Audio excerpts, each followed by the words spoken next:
말씀 보겠습니다. 창세기 1장 9절서부터 13절까지입니다. 하나님이 이르시되 하나님이 말씀을 하셨어요. 하나님이 명령을 하셨어요. 아마르라고 그랬죠. 하나님이 말씀을 하시면 하나님의 계획과 의지와 뜻과 작정이 입 밖으로 나가는 것이죠. 그러면 그 말한 대로 어떻게 말씀을 하시냐면 천하의 물이 한 곳으로 모이고, 천하의 물이 한 곳으로 모이라는 거예요.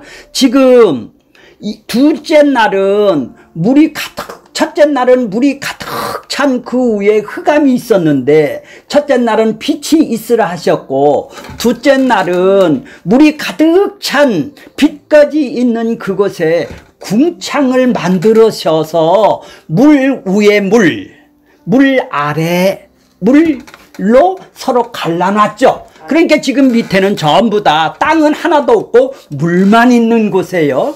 그 물에서 한 곳으로 모이라 하면은, 그러면 더 한 곳으로 더 깊은 데가 있어야 한 곳으로 모이겠죠. 그래서 땅 속에 있는, 아니 물 속에 바다 깊은 속에 있는 땅을 끄집어내는 거예요. 무틀을 끄집어내는 거예요. 바다 깊숙이 있는 그곳에서 무틀을 드러내는 것이죠. 바깥으로. 그러면 물이 어디로 모이겠어요? 한 곳으로 모이겠죠. 그래, 물이 한 곳으로 모이고, 이 무틀을 뭐라고 그러냐, 이제 무틀을 공간으로 나온 무틀을 뭐라고 그래요? 이제 땅이라고 그러는 거예요. 그러니까 하나님이 그런 계획을 하시고 한 곳으로 모으시고 무틀을 드러나라, 무치 드러나라, 무치 뽑아 올려란 말이에요. 모르니까 물이 한 곳으로 모이고 네. 하시니 어떻게 돼요? 그대로 되니라. 자, 10절 보면은 하나님이 무틀을 땅이라 부르시고 모인 물을 어떻게 해요? 바다로 부르시니 하나님 보기에 어떡했다고요? 좋았더라. 하나님 뜻대로, 하나님 계획대로, 하나님이 원하는 대로 다 질서정연하게 다 형태가 만들어진 모습을 보고 좋았더라고 그랬죠. 자, 좋았더라고. 이 둘째 날은 좋았더라고 안 했어요. 왜 그랬냐면은 밑에는 물이고 위에도 물이고 이런 것을 공간만 만들었는데 틀이 형성도 안 됐는데 좋았다 할 수가 없지 않습니까? 그래, 둘째 날은 좋았더라가 없어요. 하나님 보시기에 좋았더라가 없는데, 셋째 날은 하나님 보시기에, 왜? 이제 틀이 형성이 됐으니까. 어떻게 형성이 돼요? 이제 바다도 됐고 땅도 됐고 궁창도 됐고 하늘도 있고, 이제 이렇게 셋째 날에는 이렇게 있으니까 하나님이 뭐라고 그래요? 좋았더라, 보시기에 좋았더라고 얘기를 했어요. 자, 11절 보세요. 하나님이 이르시되, 땅이 있죠. 이제 바다 깊숙해서 묻혀서 올라온 땅은 풀과 씨 맺는 채소와 각기 종류대로 가진 열매를 맺는 나무를 내라. 이제 생명을 니들 내라. 이 땅 속에서 생명을 내라. 씨를 내라. 이러니까 그대로 되니라 이랬어요. 12절 보세요. 땅의 풀과 각기 종류대로 씨 맺는 채소와 각기 종류대로 씨 가진 열매 맺는 나무를 내니 하나님이 보기에 어떻게 했다고요? 좋았더라. 야, 그러니까 이 셋째 날은 좋았더라가 두 번 있네요. 그렇죠? 예. 좋았더라가 두 번 있네요. 자, 그러니까 13절 보면 저녁이 되고 아침이 되니 이는 셋째, 이 셋째 날은 좋았더라가 두 번 있죠. 그러니까 거기 보세요. 12절 보면은 땅이 풀과 각기 종류대로 씨 맺는 채소, 이건 곡물이에요. 쌀, 보리, 콩 이런 곡물을 얘기를 하는 거예요. 그 다음에 각기 종류들의 씨 가진 열매 맺는 나무, 과일들이죠. 이제 과일들을, 그러니까 인간이 먹을 수 있는 짐승들이고 생물들이고 모든 사람들이 먹을 수 있는 먹을 수 있게끔 이 땅을 창조를 하신 거네요. 자, 이제 원고로 보고, 원고로, 이제 오늘 세 번째 날은 좋았더라가 지금 뭐를 한다고요? 2개가 있다. 자, 그 다음에 셋째 날은 뭐 했다고요? 천하의 물이 한 곳으로 모이게 해서 무틀을 끄잡아 올려서 바다하고 땅하고 갈라냈다. 그렇죠? 땅하고 바다하고 갈라냈다. 그러니까 하나님이 좋았더라 했고, 거기에 또 생명이 씨앗을 가진 생명들이 살아날 수 있어서 거기에다가 그대로 내니 하나님의 보시기에 좋았더라 이랬죠. 그래서 좋았더라가 2번 있어요. 자, 이제 원고로 돌아가겠습니다. 자, 태초에 하나님이 하늘과 땅을 창조를 하신 것이 이제 지금 구체적으로 나오는 거예요. 6일 동안을 천지를 창조하셨다라는 말은 천지 안에 만물들이 다 들어갈 수 있도록 형태와 채우는 일을 하신 일을 보고 천지를 창조하셨다는 말은 하나님이 천지에 뭐예요? 오셨다라는 말이죠. 이 땅에 오셨다라는 얘기예요. 하나님이 창조주이십니다. 창조라는 말은 하나님이 일을 하시는 것이네요.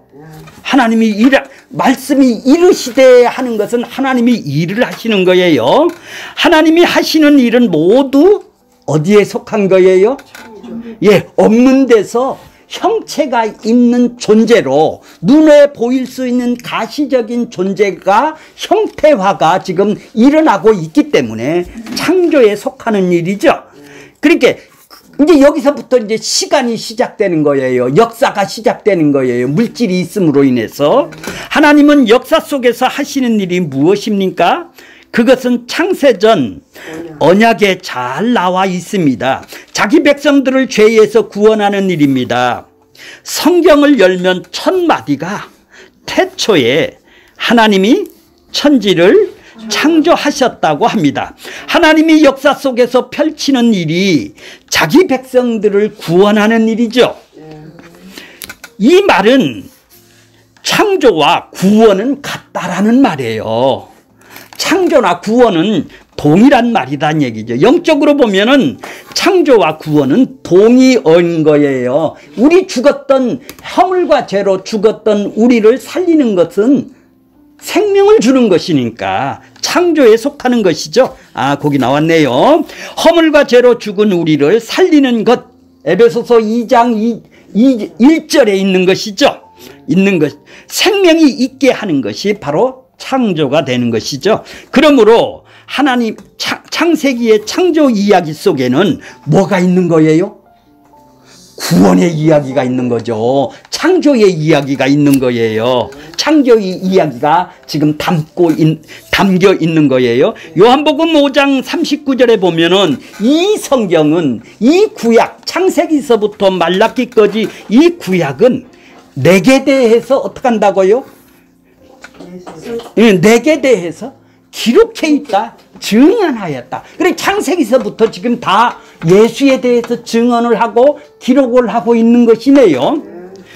예수님이 자기가 오셔서 뭐라고 하냐면은 이 성경은, 구약 성경은 곧 내게 대해서 증언하는 것이다. 그럼 창조 이야기도 예수님 이야기네요. 예, 성경 자체가 예수 그리스도께서 자기 백성을 구원하는 이야기를 말해주므로 창조 이야기도 뭐예요? 구속사, 값을 갚아주고 건져내기 위해서 예수님이 이 땅에 오신 거를 쓰시는 거란 말이에요. 구속사를. 예수님을 일컬러 전에도 계셨고 이제도 계시고 장차 오실 자라고 말씀을 하시죠. 이는 항상 계시는 분이라는 뜻으로 영원하신 하나님이라는 얘기예요. 영생하시는 하나님을 왜 과거, 현재, 미래라는 역사 시간 속에 계시는 분으로 말하고 있을까요? 이는 하늘에 계셨던 하나님이 시작과 끝이 있는 역사 속에서 창조 전에, 창세 전에 하셨던 언약을 이루어 가시기 때문에 그런 것이죠. 그래서 구원의 서정, 구원의 여정도 과거, 현재, 미래 이렇게 3시제로 쓰고 구원을 받았다, 구원을 이룬다, 구원을 이룰 것이다. 이렇게 역사 속에서는 이미 역사 속에서는 이렇게 구체적으로 우리가 알아들을 수 있도록 쓰는 거예요. 하나님은 한번 계획하시면 입으로 나오시는 계획한 거는 다 이루신 것이죠. 그렇지만 역사 속에서 펼치는 관계를 보면 이 3시제로 과거, 현재, 미래로 이렇게 표현을 하는 거예요. 자, 우리의 구원을 어떻게 표현한다고? 과거 시제로 표현을 해요. 과거 시제는 구원을 이미 받았다는 것이죠. 어린 양 피로 어떻게 해요? 이미 출애굽을 했다는 거. 이거 받았다라는 얘기죠. 흑암의 나라에서 어디로? 빛의 나라로, 자, 나라로 옮겨졌다라는 얘기죠. 요한복음 5장 24절에 보면 내 말을 듣고 나 보내신 이를 믿는 자는 영생을 얻었다고요? 얻었고 과거로 쓴다 이 말이요. 이미 받았다 이 말이요. 과거로 쓴다. 얻었고 심판에 이르지 아니하느니 사망에서 생명으로 옮길 것이다. 옮기고 있다. 옮겼느니라. 과거로 쓴다 이 말이죠. 예, 과거로 쓴다 이 말이에요. 자, 골로새서 1장 13절에 보면은 그가 우리를 흑암의 권세에서 건져낼 것이다. 건져내고 있다. 아니요, 건져내었다라는 얘기예요. 그렇죠? 예, 과거 시대단 말이에요. 에베소서 2장 8절에 보면 너희가 은혜로 인하여 믿음으로 말미암아 구원을 얻었나니, 이미 얻었다란 말이에요. 구원을 믿을 때 다 얻었다고 얘기를 하는 거예요. 자, 너희가 난 것이 아니요 하나님에서입니다. 구원을 얻었나니, 영생을 얻었나니, 사망에서 생명으로 옮겼나니, 하나님 나라로 옮겼으니 이것은 과거 시제에서 이미 끝난 얘기죠. 구원은 이미 끝난 얘기예요. 과거 시제로, 과거에. 근데 왜 현재 시제를 쓰나요? 자, 현재 시제로는 이루어 가라. 광야에서 성막을 중심으로 지금 출애굽한 백성들이 어디에 있어요? 광야 있죠. 40년간 광야 성막을 중심으로 지금 살아가고 있죠. 그래, 신약적인 의미는 새로운 피조물로 우리가 구원받은 백성들은 새로운 피조물로 우리가 지금 살아가고 있다라는 얘기예요. 지금 구원을 이루어 가고 있네요. 나를 통해서 이미 받았지만 지금도 이루어 가고 있네요. 그래서 빌립보서 2장 12절에 보면은 그러므로 나의 사랑하는 자들아 너희가 나 있을 때뿐만 아니라 더욱 지금 나 없을 때에도 항상 복종하고 두렵고 떨림으로 구원을 이루라. 마치 내가 이루는 것처럼 보이지만 내 안에 성령님이 이루어 가신다 이런 얘기죠. 견인해 가신다 이 말이에요. 견인차가 나를 끌어가듯이 고장나면 그분이 나를 과거에 구원받은 것을 지금도 그 최종적인 구원으로 견인해 가신다 이런 뜻이에요. 이루라, 현재 시제로 현재 구원을 이루어 가라는 뜻이죠. 이를 그리스도의 장성한 분량까지 자라가는 거예요. 하나님을 더 깊이 알아가는 것이네요. 그러니까 구원을 이루어 가라는 것은 하나님을 깊이 알아가는 거예요. 미래 시제는 예수님이 올 때 이루어지는 일이죠. 구원에 이를 것이다. 미래니까 이를 것이다는, 이는 광야를 거쳐 요단강을 건너서 약속의 땅으로 들어가는 것이 미래죠. 약속의 땅으로 들어가는 것이 미래예요. 신약적인 의미는 장차 예수님이 재림함으로써 이 세상을 떠나 천국으로 가는 구원을 말하는 것이죠. 마태복음 24장 13절에 보면은 그러나 끝까지 견디는 자는 구원을 어떻게 한다고? 얻으리라. 미래에 얻을 것이다. 끝까지 견디는 자는 구원을 얻을 것이다. 로마서 5장 10절에 보면은 그 아들의 죽으심으로 말미암아 더불어 화목되었은즉 화목된 자로서는 그의 살으심을 인하여 구원을 얻을 것이다. 그분이 부활하심으로 인해서 우리는 구원을 얻을 것이다. 미래될 것이다. 끝까지 견디는 자는 구원을 얻으리라. 구원을 얻을 것이니 이것은 장차 이루어질 미래 시제로서 예수님이 재림 때 이루어지는 구원을, 그러니까 인간 세계 속에서는 과거에 믿을 때, 지금 현재, 미래 이렇게 표현을 하고 있어요. 자, 구원은 창세전에 이미 계획된, 이미 예정된 것이죠. 이미 확정된 것이다 이 말이요. 그리스도 안에서 택한 백성들에게 확정된 것이다 이 말이요. 그런 의미에서 구원은 이미 확정됐다. 끝난 것이죠. 다 이루어진 것이다 이 말이요. 하나님 속에서는 다 이루어진 것이다 이 말이요. 하지만 시작과 끝이 있는 역사 속에서 이미 구원을 받았지만 아직 온전히 이루어지지는 않았네요. 거기다가 이미하고 아직에다 동그라미를 쳐주세요. 이미 이루어졌어요. 구원은. 그죠? 아직 완전히는 안 이루어졌죠. 그래서 이미 아직 이런 표현을 쓰는 거예요. 이미 주어졌지만 아직 남아있다라는 얘기죠. 구원은 우리한테 주어졌지만 아직 남아있다라는 얘기예요. 그래서 구원을 얻었다. 구원을 이루라. 구원을 이룰 것이라고 말하는 것이에요. 로마서 8장 29절 보면은 하나님이 미리 아신 자들로 또한 그 아들의 형상을 본받기 위하여 미리 정했다. 이제 과거에 정했다 이 말이에요. 미리 아셨다 이 말이에요. 이미 알아서 미리 정했다라는 것은 택했다라는 얘기죠. 미리 선택을 했다 이 말, 정해놨다 이 말이죠. 그래, 그런 자들을 지금 이는 그 형제 중에서 맏아들이 되게 하려 하심이라. 또한 30절에 보면 미리 정하신 그들을 어떻게 한다고요? 부르시고 현재의 부르시죠.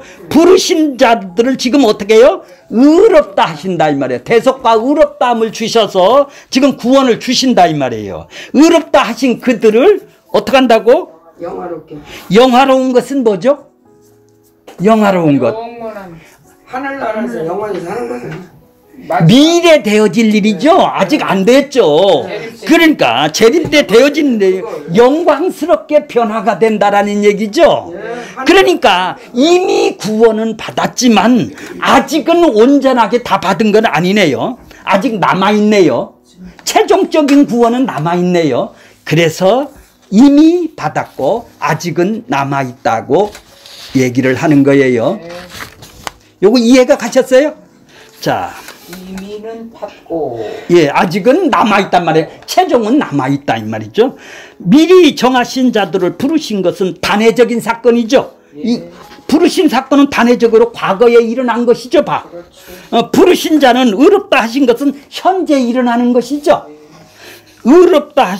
현재 일어나는 거, 의롭다 하신 자들을 영원하게 하심은 장차 예수님이 재림으로 이루어질 미래적인 것이죠. 이것이 구원이 토막으로 단절된 것이 아니고 한 토막 한 토막 이렇게 과거 현재 미래 이렇게 토막으로 단절된 것이 아니고 하나로 연결된 것입니다. 구원은 시간이라는 역사 속에서 이런 식으로 이루어진다라는 것을 말해주기 위해서 그런 것이지 과거 현재 미래 이렇게 단절된 것이 아니다 이 말이에요. 이루어진다는, 구원이 이루시는 분이 하나님이시기 때문에 그런 것이죠. 하나님이 정하시면 어떻게 한다고요? 끝까지 이루시네요. 말씀하시면 그분이 이루신단 말이죠. 그러므로 창세전에 미리 정하셨다면 중간에 취소나 실패가 되지 않고 부르시고 의롭다 하시고 영화로운 자리까지 나가는 것이네요. 그분이 한번 정했다면 그렇게 나가시는 것이다 이 말이죠. 예, 창조의 모습을 세 구분으로 할 수 있네요. 이래서 자, 첫 번째 부분은 창조의 모습 세 부분은, 첫째 부분은 첫째 날서부터 셋째 날까지는 갈라지는 것을 하죠. 흑암에 있을 때 빛이 와서 갈라졌죠. 궁창이 위에 물과 밑에 물로 갈라졌죠. 셋째 날은 뭐를 했어요? 채우는 일. 아니 셋째 날은 바다와 땅하고 분리되는 갈라되는 일을, 그게 첫째 날서부터 셋째 날까지는 갈라지는 일을 하고, 넷째 날고 여섯째 날은 어떻게 해요? 이제 채우는 일을 하고, 일곱 번째 날은 안식. 그렇죠? 다 이루었다. 다 이루어 놓은 때 일곱째 날은 안식을 하는 것이죠. 이렇게 되어 있네요. 그러니까 갈라짐과 채우심과 안식으로 주어진 것이네요. 이것이 6일 7일 동안 한 일이에요. 이것이 구약 이스라엘 구원을 보면 세 구분으로 나누어져 있습니다. 첫째 단계가 뭐예요? 이스라엘 구원을 보세요. 6월절 어린 양의 피로 홍해 바다를 건너 출애굽하는 것이네요. 첫째 단계가, 그죠? 피를 발라서 출애굽을 한단 말이에요. 둘째 단계는 뭐예요? 광야 40년 동안 성막을 통해서 하나님 약속의 땅으로 들어가기 전까지 그들은 성막을 통해서 광야 생활을 하고 있네요. 그 다음에 그것이 이 땅이라고 그러죠. 이 땅에서 우리가 광야 생활을 하고 있죠. 세 번째 단계는 요단강을 건너 약속의 땅, 미래에 이루어질 약속의 땅으로 지금 들어가는 것이죠. 예, 구원은 예수님이 이루시죠. 그러므로 구원도 새 시제 속에서 세 가지 사역을 지금 담당하고 있어요. 예수님이 선지자 역할, 제사장 역할, 왕의 역할을 한단 말이에요. 예수님이 이 땅에 오셔서. 자, 선지자의 사역은 뭐예요? 육체로 오셔서 십자가의 죽으심을 감당하심으로 과거에 일어난 단회적인 사건이죠. 십자가에 죽으셔서 자기 그들을 구원하는 일이죠. 자, 제사장 사역은 현재 사역이란 말이에요. 성령이 오셔서 이제 부르시고 택하신 백성들을 부르셔서 지금 구원을 견인해 나가신다 이 말이에요. 이루어 나가신다 이 말이에요. 성령이 오셔서. 그래, 제사장 역할을 하는 것이 성령이 오셔서 감당하시는 역이에요. 현재 점진적으로 이루어 가시는 사역이죠. 그 다음에 왕의 사역은 뭐예요? 왕의 사역은 그분이 우리를 통치를 하시고 영원한 왕으로 자기 백성들을 지금부터 통치를 해나가시는 영원한 왕으로, 새 나라 새 땅이 왔을 때는, 미래 되어질 때는 온전한 이 땅에 사단이 없는 세상이 되겠죠. 자, 그래서 만왕의 왕으로 와서 다스리는 것을 말해주고 있는 거예요. 그 예수님의 사역이 이렇게 세 가지나, 창조의 모습이 갈라지고 채우고 안식하는 거나 다 이렇게 세 부분으로 구성이 되어 있어요. 이것이 완전한 통치를 장차 이루어질 것이에요. 이 모든 것은 창조 7일 속에 담아 놓았네요. 이 말이 읽으셔야 되겠죠? 이 7일 속에 여기 다 담아.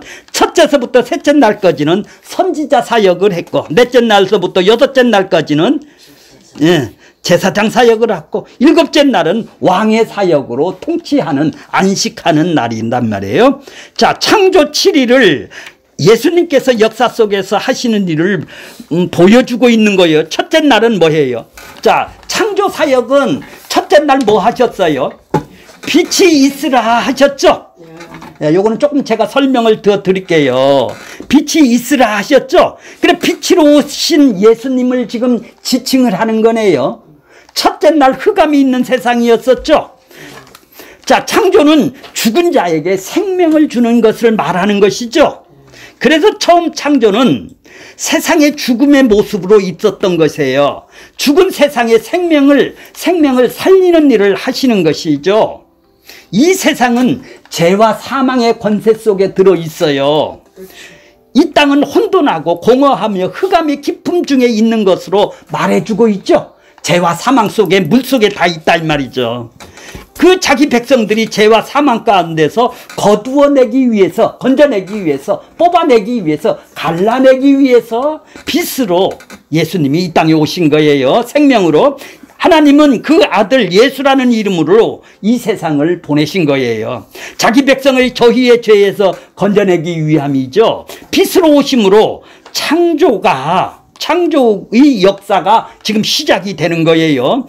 태초에 하나님이 천지에 오심으로, 예수님이 오심으로 이제 역사가 시작됐듯이 예수님이 세상에 오심으로 자기 백성들을 구원하는 구속사 역사가 창조서부터 시작이 되는 거예요. 빛으로 왔다는 자체가 그런 거예요.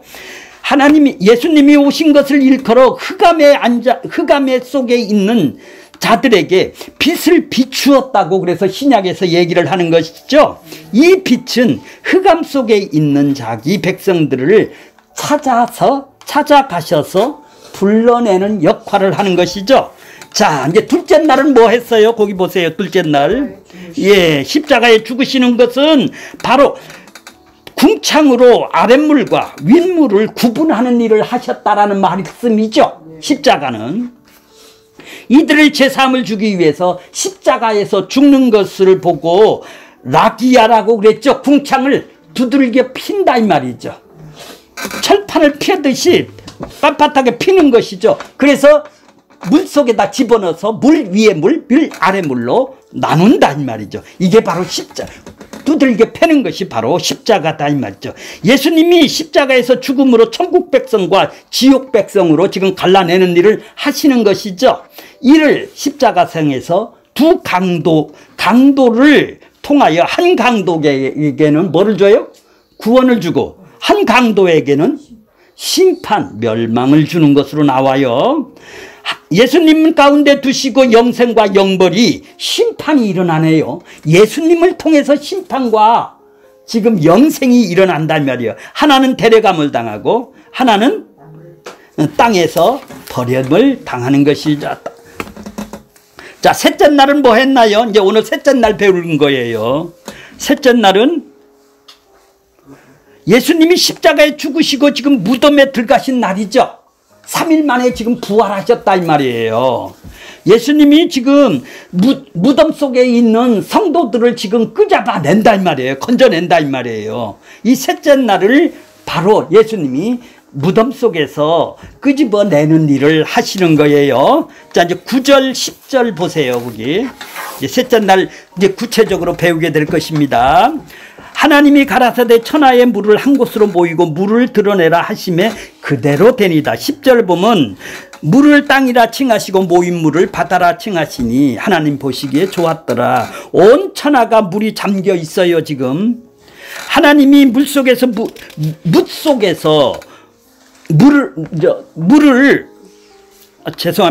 물속에서 이거 땅입니다. 땅이에요. 땅을 끄집어내는 것이죠. 물속에서 바다 깊숙이 있는 바닥에서 땅을 끄집어내는 거예요. 물속에서 끄집어낸 무틀을 땅이라고 말합니다. 셋째 날 예수님께서 무덤에서 하신 일을 지금 말해주는 거예요. 셋째 날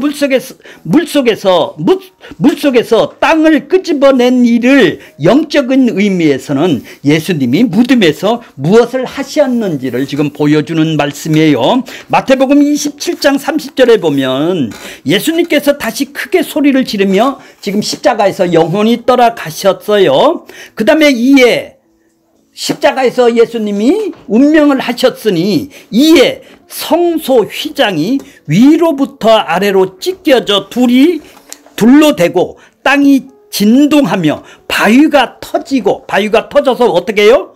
무덤이 열리게 되네요. 무덤이 열리고 자던 구약 백성 성도들이 자던 성도의 몸이 많이 일어나더라 이 말이죠. 자, 예수의 부활 후에 저희가 무덤에서 나와서 거룩한 성에 들어가 많은 사람들에게 보이니라. 예수께서 십자가에 죽으셨습니다. 그리고 성소의 휘장이 위로부터 아래로 찢어졌습니다. 그리고 땅이 진동하고 바위가 터지고 무덤이 열리며 자던 자들이 몸에서 깨어났습니다. 예수님이 부활하신 후에 저희가 무덤에서 나와서 거룩한 성으로 들어갑니다. 성소의 휘장이란 무엇이에요? 성소의 성막에 성소와 지성소를 가로막는 커튼 정도죠. 막이죠. 커튼이죠. 가로막는 커튼이에요. 성소는 땅을 말하고 지성소는 하늘을 말하는 거예요. 휘장이 찢어짐으로 인해서 하늘로 가는 길이 열린 것이죠. 히브리 기자는 예수의 몸을 휘장이라고 하셨어요. 그래서 예수 자기 몸을 찢어진 것을 휘장이라 하셨습니다. 예수의 십자가에서 하늘로 가는 길이 여신 것입니다. 그래서 예수님은 내가 뭐라고? 길이요 진리요 생명이라고 하신 것입니다. 예수님이 아버지로 나아가는 길이에요. 예수 그리스도로 말미암지 않고는 아버지에게 갈 수가 없느니라고 말씀하신 것이죠. 그래서 예수님이 십자가에서 죽으신 것은 새롭고 산 길, 하나님한테 살 수 있는 길, 생명의 길이란 말이에요. 산 길을 만드신 거래요. 예수님이 십자가에서 죽으심으로 땅이 진동하고 바위가 터지고 무덤이 열린 것은 사망의 권세가 어떻게 된다고요? 깨졌다라는 거예요. 죽음의 권세가, 사망의 권세가 이제 없어졌다라는 얘기죠. 누구한테 있다? 예수님한테 있다라는 얘기죠. 이것은 뱀의 머리를 깨트린 것이네요. 아까 배웠죠. 그리고 자던 성도들이 일어난 것은 구약 성도들이 부활을 의미합니다. 그러니까 예수님이 무덤에서 들어가신 것은 구약 성도들을 무덤에서 빼내기 위함이죠. 예수님이 오시기 전까지 사람들을 죽으면 수월에 갔습니다. 지옥에 갔습니다. 구약에는 신자나 불신자나 죽으면 다 수월 무덤으로 들어갑니다. 예수님이 올 때까지 기다린 것이죠. 왜냐하면 무덤의 문이 예수님만이 열 수 있기 때문에 그런 것이죠. 그러면 예수님이 오셔야지만 하늘 백성과 땅의 백성으로 지금 갈라지네요. 구약 백성들이요. 이것이 바로 심판이라는 것입니다. 예수님의 초림은 구약의 심판이 되겠네요. 구약의 성도들은 예수님이 오실 때까지 무덤에서 지금 대기를 하고 있었어요. 예수님이 올 때를 기다리고 있었습니다. 왜냐하면 천국 문은 예수님에 의해서만 열려지기 때문에 그런 것이죠. 구약의 성도들은 예수님의 피 흘리심으로 구원을 받아야 하였기 때문입니다. 그러므로 예수님이 십자가에 죽기 전에 무덤에 가두어져 있었던 것입니다. 무덤 문이 예수님이 죽어야 열리는 것입니다. 예수님은 창세전에 짐승의 제사가 아닌 예수 그리스도의 몸으로 드려질 제사를 자기 백성들의 죄를 사하는 것으로 예정이 되어 있었죠. 창세전 언약으로 되어 있었죠. 그래서 구약의 짐승이 드려지는 제사는 제사함을 주는 것이 아니고 죄를 깨닫게 하는 것이라는 것이죠. 이렇게 되면 구약 성도들은 죄를 깨닫게 하는 거예요. 제사는 구약의 성도들은 온전한 제사함을 받는 것이 아니네요. 짐승의 제사를 드리면서 뭐 하라고? 예수님의 몸으로 드려지는 참 제사를 기다려야 했던 것이에요. 그러니까 오실 예수를 놓고 그들은 구원을 받은 것이죠. 그것이 예수님이 십자가에 나타난 것이죠. 그래서 예수님이 십자가에서 죽으시자 무덤이 열리고 구약의 성도들이 죽음이라는 잠에서 깨어나게 된 것이죠. 예수님이 무덤에 들어가신 것은 무덤 속에 있는 자기 백성들을 끄집어내기 위함인 것이죠. 이것이 셋째 날 물속에서 땅을 끄집어내는 것을 말해주는 거예요. 그러니까 이것은 구약의 이스라엘이 어린 양 피로 애굽에서 나와서 홍해 바다에서 올라온 것이 모습이에요. 바울은 홍해 바다를 건너는 것을 세례라고 얘기했어요. 세례는 바로 죽음이에요. 죽음이단 말이에요. 예수와 함께 죽는 것이죠. 그렇다고 한다면 홍해 바다에서 올라온 것은 죽음으로부터 나온 것이네요. 그래서 세례를 받는 거예요. 죽음의 상징으로. 무덤에서 나온 것이에요. 이것이 동일한 거예요. 무덤에 예수님이 3일 동안 셋째 날 이렇게 땅을 물속에서 끄집어낸 것은 바로 무덤에 있던 우리들을 건져내는 것을 상징하는 사건이 되는 것이죠. 이렇게 되면 구약의 이스라엘 출애굽 과정에서 나타난 사건들은 모두가 장차 예수가 하실 일을 예표 미리 보여주는 것이죠. 모세가 하나님의 산인 호렙산에 올라가서 사명을 받고 애굽으로 내려간 것은 예수님이 아버지로부터 사명을 받은 것이고 이 세상에 오신 것이랑 동일한 것이죠. 모세가 지금 사명을 받아서 애굽으로 가서 그 백성들을 건져내는 거와 예수님이 이 땅에 하나님으로부터 보내심을 받아서 사명받은 거와 동일한 얘기죠. 이는 창조의 첫째 날과 같은 거예요. 그리고 유월절 어린 양의 피로 죽음의 권세로부터 구원을 받습니다. 이것은 십자가 피로 죄사함을 받는다라는 의미죠. 이것은 창조의 둘째 날 궁창을 중심으로 궁창 위의 하늘과 궁창 아래의 땅이 갈라지는 모습과도 동일한 것이죠. 유월절 어린 양의 피로 죄사함을 받는 자들이 홍해 바다에서 올라오는 것입니다. 이것이 예수님이 무덤 속에 있던 자기 백성들을 끄집어낸 것과 동일한 것이죠. 이는 창조의 셋째 날 물속에서 땅을 끄집어내는 것과 동일한 것이다 이 말이죠. 영적으로 보면은 바다는 어떻게 해요? 죽음의 세계란 말이에요. 죽었다 이 말이에요. 죽은 자를 건져내는 거랑 똑같다 이 말이에요. 하나님은 물에서 나온 땅에게 각종 씨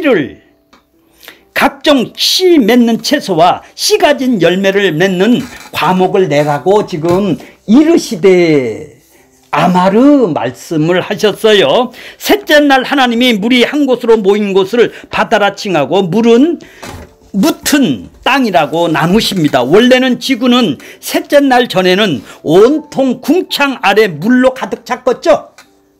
물로 가득 있었어요. 하나님께서 온통 바다였던 지구에 땅을 솟게 만드셔서 땅과 바다를 갈리게 하셨습니다. 그리고 바다를 경계를 정해 주셨어요. 하나님께서 붙들고 계신 자연의 법칙에 잠깐만 놓으면 어떻게 되는지 우리는 경험하게 되는 것이에요. 이것이 자연재해라고 그래요.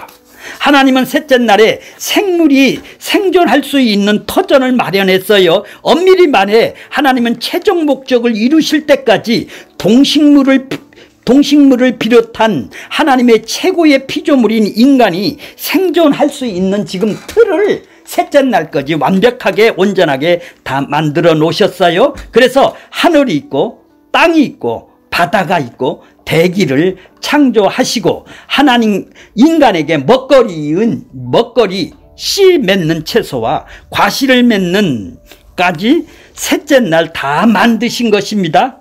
하나님이 무슨 배려요? 놀라운 배려가 볼 수가 있네요.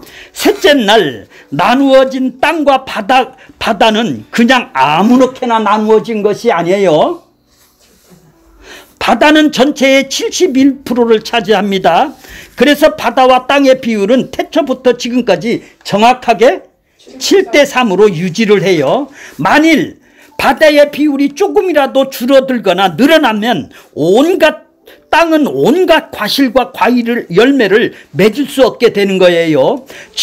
지금보다 바다의 비율이 늘어나게 되면 수증기가 너무 지나쳐서 늘어나 지구는 온통 습지로 변하게 되겠네요. 물이 너무 많으면 습지가 변하게 된단 말이에요. 그렇다고 바다의 비율이 지금보다 줄어들게 되면 수증기 양이 줄어들어 가뭄이 되어 온 지구가 온통 사막 속에 변하게 되네요. 이렇게 지구상에서 동식물이 자라고 열매를 맺을 수 있는 바다와 땅을 정확하게 7대3 비율로 만드신 것이죠. 그런데 이 비율이 창조로부터 지금까지 정확하게 유지되고 있다라는 유지시키고 지키시고 계신 것이죠. 어떻게 그런 변하지 않고 지금까지 그렇게 유지되었을까요? 하나님이 살아계시다라는 증거죠. 이렇게 천지 만물을 들여다보면 그 속에 하나님이 계시다라는 것이 확실히 증명이 되는 것이죠.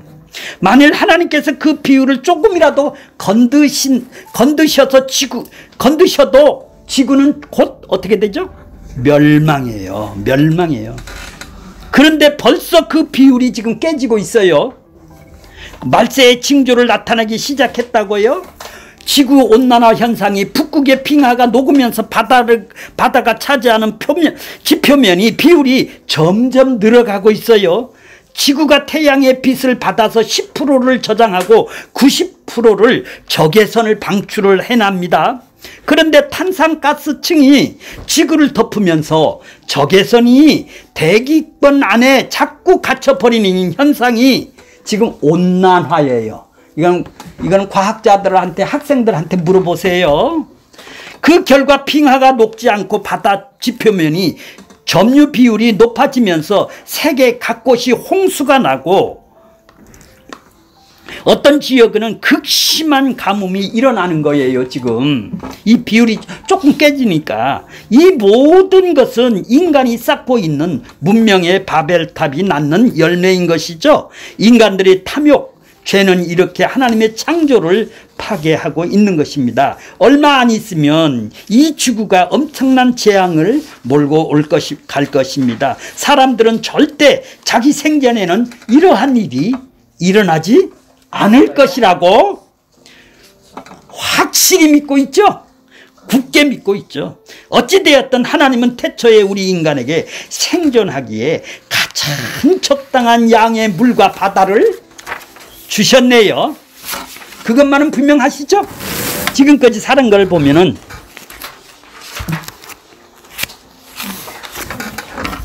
그러면 그리고 바다와 땅의 지표 점유율도 정확하게 지금까지 7대3으로 나누어져 있는 것이죠. 이렇게 조금만 주의를 기울여 보면 우주 만물과 자연 법칙에는 하나님의 위대한 능력, 오묘한 솜씨, 섬세한 배려가 담겨 있다고 아니할 수가 없죠. 이렇게 셋째 날 생명체가 존재하는 데 필요한 틀이 완성이 됐어요. 이제 틀이 혼돈에서 아무것도 질서가 없는 데서 이렇게 틀이 완성이 됐어요. 하나님은 이 틀을 완성을 하신 거예요. 그래놓고 하나님이 뭐라고 그래요? 보기에 좋았더라 그런 거예요. 셋째 날에는 2번 좋았더라가 나온다고 아까 보셨죠? 셋째 날에는 땅과 바다를 가르시고 보기에 좋았더라 말씀하시고 씨 맺은 채소와 씨 가진 열매 맺는 과목을 창조하시고 어떻게 해요? 보기에 좋았더라고 셋째 날만 2번 보기에 좋았다라고 말씀을 하십니다. 바다와 땅의 둘째 날을 궁창과 하늘과 한조가 이루는 것이에요. 그래서 땅과 바다가 완성되자 보시기에 좋았더라는 말씀을 하신 것이고 거기에 동물과 인간이 먹을거리인 식량과 풀과 씨 맺는 채소, 씨 맺는 채소는 곡물로 벼, 보리, 콩, 밀, 열매 맺는 과일들은 둘 다 식량이죠. 그렇죠? 씨 가진 열매 맺는 과목들은 다 식량이에요. 자, 창조한 후에 또 보기에 좋았더라고 말씀하신 것입니다. 하나님은 인간이 존재할 수 있는 틀을 완성하시고 식량까지 준비하시고 셋째 날을 마감하시죠. 땅과 바다를 나누시고 식량을 준비해 주신 것이죠. 자, 11절 볼게요. 11절 하나님이 가라사대 땅은 풀과 씨 맺는 채소와 각종 종류대로 씨 가진 열매를 맺는 과목을 내라 하심에 그대로 되니라. 12절 보세요. 땅이 풀과 각기 종류대로 씨 맺는 채소와 각기 종류대로 씨 가진 열매 맺는 나무를 내니 하나님의 보시기에 좋았더라. 씨는 뭐라고 그랬나요? 아까 생명을 말합니다. 이는 생명이 번성하게 하는 일을 합니다. 물속에서 올라온 땅은 각종 생명이 낳을 수 있는 일을 하여야 합니다. 세상에서 우리가 빼어남을 입었죠. 빼내심을 입었죠. 허물과 죄로 죽었던 우리가 세상에서 건져냄을 입었어요. 빼내심을 입은 자들은 예수라는 생명의 열매를 맺어야 합니다. 죽음의 바다에서 생명의 세계로 나온 자들이 살아가는 곳이 바로 일컬어 우리는 교회라고 그러는 거예요. 자, 세상에서는 교회로 부르심을 받은 성도들은 물속에서 빼내심을 입은 땅인 것입니다. 교회는 에클레시아, 헬라어로 에클레시아, 빼내심을 입은 자들의 모임이라고 그래요. 부르심을 받았다, 빼내심을 받았다라는 것을 보고 에클레시아라고 그래요. 교회라고 그래요. 자, 구원이란 빠져나온 것이에요. 어디서? 첫째는 세상에서 교회로 불러냄을 입은 것이고, 둘째는 율법에서 은혜로 옮겨진 것이죠. 이제 새 사람이 되은 것이죠. 물속에는 그러니까 옛사람이네요. 허물과 죄로 죽은 사람이네요. 물속은. 땅은 뭐예요? 이제 생명을 씨를 낼 수 있는 땅이 되었으니까 새 사람이로 새로운 피조물로서 새로운 생명을 낳을 수 있는 일을 하여야 한다라는 것입니다. 그것이 씨 맺는 채소와 씨 가진 열매를 맺는 과목을 내는 것으로 말해주고 있는 것이죠. 열매를 맺을 수가 있는 사람으로 되었다라는 얘기예요. 자, 하나님은 물속에서 끄집어낸 땅에게 각종 씨 맺는 채소와 씨 가진 열매를 맺는 과목을 내라고 명령을 하셨죠. 하나님의 명령은 하나님의 의지죠. 뜻, 계획이죠. 하나님 마음속에 있는 뜻, 계획이다 이 말이죠. 하나님의 작정이고 하나님의 언약이다 이 말이에요. 언약을 갖다가 지금 뜻으로 약속으로 주시는 것이죠. 이는 하나님께서 성도 안에서 생명을 낳는 일을 하라는 것이네요. 그래서 성령이 오신 것입니다. 성령은 성도들 속에서 예수님의 생명으로 살아가게 하십니다. 이는 성령의 열매를 맺으며 살라는 얘기입니다. 성령의 열매를, 성령은 성도들 안에서 각종 열매 맺는 삶을 살게 하는 것이죠. 육신의 소욕을 제하고 성령의 소욕을 새기는 일을 하십니다. 이것이 세상 속에서 그리스도의 마음으로 하늘의 가치로 살라는 것이죠. 묻이란 뭘까요? 묻이란 마른 땅으로 물에 잠기지 않는 땅을 말합니다. 마치 기름처럼 물 위에 떠 있는 것을 말합니다. 물과 기름은 하나로 섞일 수가 없듯이 물속에서 빼내심을 입은 자들은 세상과 어떻게 된다고요? 구별된 삶을 살아가야 되는 것입니다. 물속에는 죽음의 세계고 지옥의 상징이고, 땅은 뭐죠? 그러니까 생명을 세계고 천국을 상징합니다. 물속에서 사망을 낳지만 땅에서는 뭐를 낳아요? 생명을 낳는 것입니다.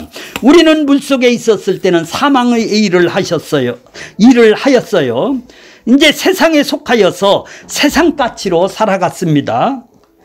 그러나 이제는 그리스도와 함께 살리심을 입었기 때문에 세상 가치로 살아갈 수가 없습니다. 하늘의 가치로 살아가는 것입니다. 그것이 씨 맺는 채소와 씨 가진 열매를 맺는 나무들이 내는 것입니다.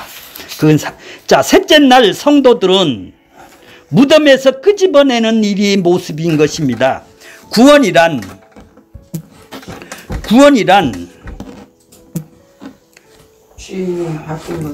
주인이 바뀐 것이죠. 그런데 성령이 오셔서 우리 몸은 우리 것이 아니고 예수님 것이라고 핏값으로 샀기 때문인 것입니다.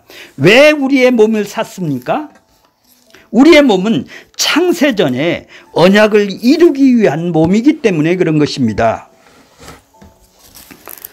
창세전의 언약이 뭐라고 했나요?